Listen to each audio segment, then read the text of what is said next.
Bonjour à tous, nous allons résumer le Tanya d'aujourd'hui, le 10 Tevet 5781. Bonne journée, en espérant que Mashiach vient aujourd'hui et que le Beth Amikdash soit construit. Donc, nous avons donné une donnée qui est claire. Il y a un corps, un homme et deux âmes. Donc, il y a un combat évident que on ne peut pas éviter. Je vais expliquer la chose de façon la plus simple qui puisse être. Les membres du corps sont un ustensile à travers l'âme, à travers lesquels l'âme s'exprime. Maintenant, un membre ne peut pas être l'intermédiaire à deux âmes au même moment de s'exprimer. Cela veut dire, tout simplement, si avec mes yeux maintenant, je suis en train de regarder une chose que mon âme animale veut que je regarde, d'accord? Ben automatiquement, au même moment, mes yeux sont à la soumission de mon âme animale, et donc je ne peux pas avec mes yeux, au même moment où je regarde un film, regarder un Sefer Torah. Si avec mes oreilles j'écoute quelque chose qu'il ne faut pas écouter, donc à ce moment-là, qui est-ce qui domine mes oreilles? C'est mon âme animale. Et au même moment, je ne peux pas écouter un Dvar Torah. Si avec ma bouche je dis du Lachon Hara, ce qu'à Dieu ne plaise, au même moment je ne peux pas dire les Teilim. Donc il y a un combat constant entre les deux âmes qui domine les membres du corps. C'est tout. En vérité, la question elle est quelle âme les membres du corps révèlent à ce moment-là? Maintenant, c'est un combat. Alors, jusqu'à maintenant, qu'est-ce qu'on aurait pu penser? Que nous avons une âme et nous avons deux Yetzer, que chacun essaie de tirer l'âme de son côté. Le Yetzer Tov va amener l'âme de son côté et le Yetzer Hara de son côté. On dit c'est pas du tout ça. C'est deux âmes qui se battent sur un corps et pas deux Yetzer Hara, deux Yetzarim qui se battent sur une âme. C'est deux âmes qui se tapent sur un corps. Maintenant, ça nous rassure. Ça veut dire qu'on n'est pas les schizophrènes et qu'on n'a pas une double personnalité. Regardez, Rivka, quand elle était enceinte, elle était très heureuse. Elle a prié beaucoup pour ça. Mais quand elle est tombée enceinte, elle a paniqué. Vous savez pourquoi? Elle a dit, oulala, je vais mettre au monde un enfant schizophrène. Il va me coûter cher celui-là, chez les psychiatres. Pourquoi? Ben, quand elle passait devant une synagogue, il voulait sortir. Elle passait devant une boîte de nuit, il voulait sortir. Elle a été voir le Beth Midrash, le tzaddik de la génération. Il lui a dit, ma fille, calme-toi, c'est pas un, c'est deux. Et alors, qu'est-ce qui s'est passé? Il y aura une guerre constante entre eux. Ou les yemat. Quand un il va se lever, l'autre tu vas tomber. Ils ne pourront pas être les deux en même temps. Maintenant, les deux, c'est comme deux rois qui veulent conquérir une ville. Quand il y a deux rois sur une ville, il ne dit pas, bon, ok, toi, tu vas être la moitié de la moitié de la ville, elle va être à toi, la moitié, elle va être à moi. Non, non. Chaque roi, il veut dominer à 100%. Ben pareil. L'âme divine, elle veut dominer à 100%, et l'âme animale veut dominer à 100%. Alors maintenant, l'Admor Avaken va nous décrire quel est le rêve, quelles sont les ambitions, la volonté de l'âme divine. Bien que pas tout est accessible pour des gens comme nous, en tout cas, il faut savoir que c'est notre âme, elle le désire. Alors qu'est-ce que l'âme, elle veut? Il dit comment, c'est-à-dire il y a les membres du corps. Il veut que les membres du corps soient soumis à sa volonté. L'âme divine veut que les membres du corps soient soumis à sa volonté et complètement annulés à sa volonté. C'est-à-dire quoi? Il dit là-bas un exemple d'un Merkava. Merkava, c'est une voiture. Quand je roule en voiture, c'est moi qui ai la voiture là où aller. Eh bien pareil. L'âme divine veut que le corps soit annulé à sa volonté comme une voiture qui fait exactement ce que le chauffeur lui demande de faire. En tous les cas, la voiture n'a pas de volonté propre. Mais même si on a une volonté propre, c'est-à-dire qu'on a envie d'aller au cinéma, on va écouter l'âme divine, on va pas aller au cinéma, on va à la cour Torah. Même qu'on a envie de dire des choses qu'il n'a pas envie de dire, que l'âme divine ne permet pas de dire, on ne va pas les dire, on va annuler notre volonté pour la volonté de l'âme divine. Notre intellect, l'âme divine veut qu'il soit constamment investi dans la réflexion sur la grandeur de Dieu, sur la réflexion d'une sugya de Gemara, ou d'une Mishnah, ou d'un texte de Chassidut, ou d'un Midrash. Et il veut que les sentiments soient j'aime Dieu, je crains Dieu.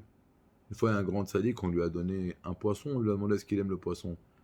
Il a dit non, non, non, le poisson, je le mange. Aimer, j'aime Akadosh Baruch. De quoi t'as peur? De Hachem. J'ai pas peur que la corona ou qu'il n'y a pas Parnassa, j'ai peur d'Hachem. Vren, etc., etc., toutes les midotes.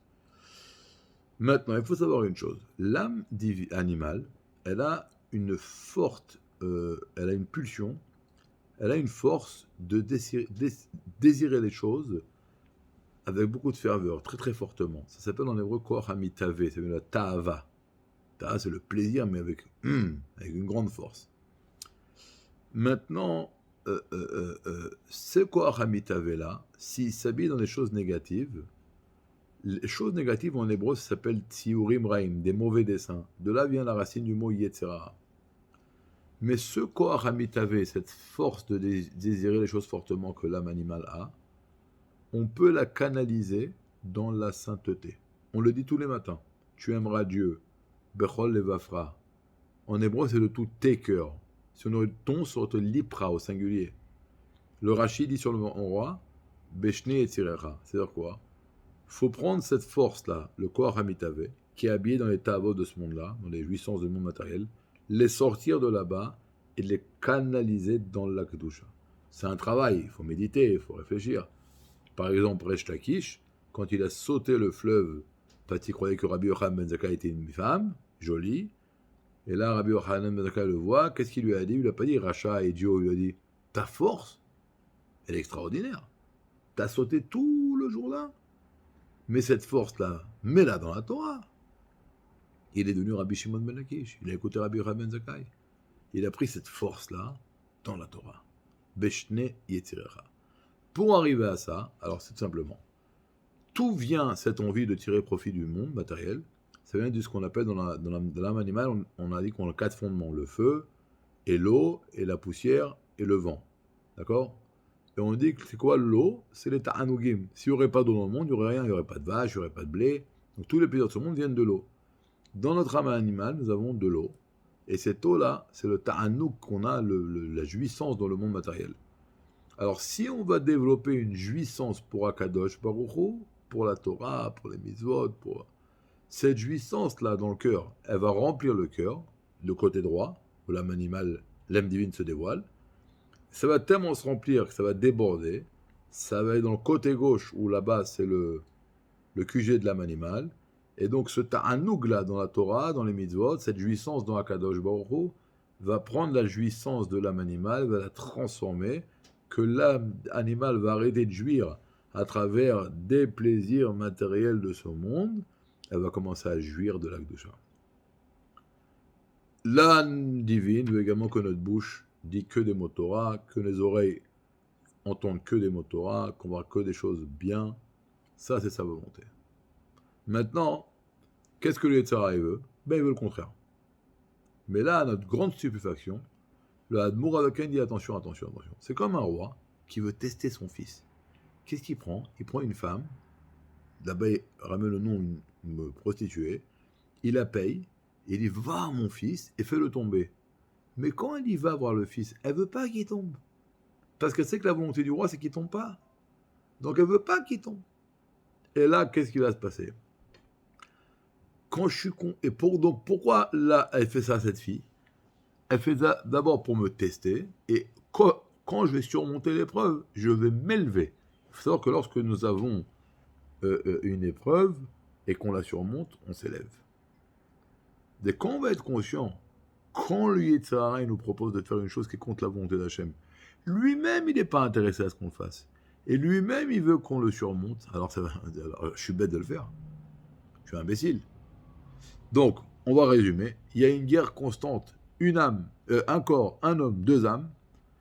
La guerre, elle n'est pas facile. D'accord? Elle peut durer jusqu'à 120 ans. Mais il faut savoir une chose. Si Dieu nous a choisis comme ses soldats, c'est qu'il a confiance en nous. Et il sait qu'on peut y arriver. L'âme divine a ses forces. On va en parler plus tard. L'âme divine a la capacité de surmonter cette épreuve et de ne pas flancher devant les pulsions et les désirs de l'âme animale. Alors, que Hachem il aide, que Bémet, on soit conscient qu'il y a une guerre constante entre nos 2 âmes, que le corps est comparé à une ville, et l'âme divine et l'âme animale, c'est 2 rois. Et je vous raconterai un jour une histoire, si Dieu veut, mais celui qui gagne, c'est celui qui se bagarre. Et celui qui se bagarre, à la fin, il gagne. Donc on va se bagarrer, on va y arriver. Il faut savoir que pour gagner, il faut être joyeux aussi. On en parlera plus tard un jour, si Dieu dans Père 26. Il faut aller dans la joie. Donc, je souhaite à tout le monde une très très très bonne journée. Ou avant Shabbat ou après Shabbat, j'enverrai le Tanya du Shabbat. Que vous soyez tous bénis. et que ce jour-là soit transformé dans un jour de délivrance, que le Beth Amikdash se construise aujourd'hui, et que ce jeûne-là se transforme en une grande simcha, et qu'on mérite aujourd'hui d'amener les sacrifices au troisième temple avec Mashiach à notre tête. Une bonne journée, une très bonne préparation à Shabbat.